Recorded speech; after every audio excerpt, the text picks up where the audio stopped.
Tu veux réussir en France ou dans un pays francophone, tu vas devoir te confronter à des Français. Tu es peut-être à l'aise, tu sais déjà t'exprimer en français et tu peux faire ta vie de tous les jours.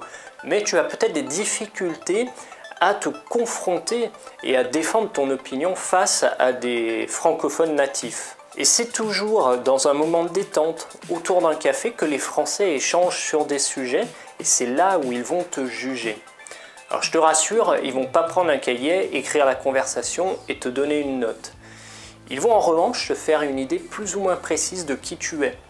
Si tu es quelqu'un qui dit oui à tout et qui n'a pas vraiment de point de vue, tu vas passer comme quelqu'un de passif et à qui on va confier des tâches de moindre importance. En revanche, si tu sais défendre tes points de vue, si tu sais défendre ton opinion, et même si les Français ne sont pas d'accord avec toi, c'est très souvent le cas, en tout cas, ils verront quelqu'un qui a de la poigne, quelqu'un qui sait défendre une affaire et ils seront plus intéressés à te confier des affaires professionnelles.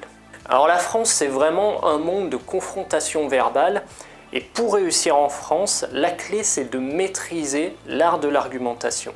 Pour ce faire, je travaille sur 3 axes. Premièrement, la langue.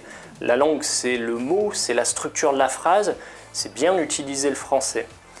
Deuxièmement, c'est les connaissances. Avoir la langue, c'est bien, savoir parler français, c'est bien, mais quand on ne sait pas quoi mettre dans ses phrases, c'est dommage. Donc, je travaille sur la culture générale. J'explique les grands sujets de l'actualité, les gilets jaunes, les retraites, Donald Trump, tout ce qui se passe dans le monde francophone et dans le monde en général. J'essaye de te donner des outils qui vont te permettre de défendre une opinion face à des Français. Et enfin, troisième axe de travail, c'est le coaching. Alors, on a la structure de la phrase, on sait ce qu'on va mettre dans nos phrases.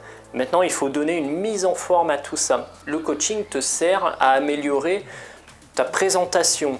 Je t'explique les pièges que tu vas pouvoir trouver dans un entretien d'embauche, par exemple. Et je t'explique comment déjouer les pièges qui pourraient se présenter à toi lors d'une conversation avec un Français. Avec ces 3 cartes en main, la langue, les connaissances générales et le coaching, tu as tout pour réussir en France.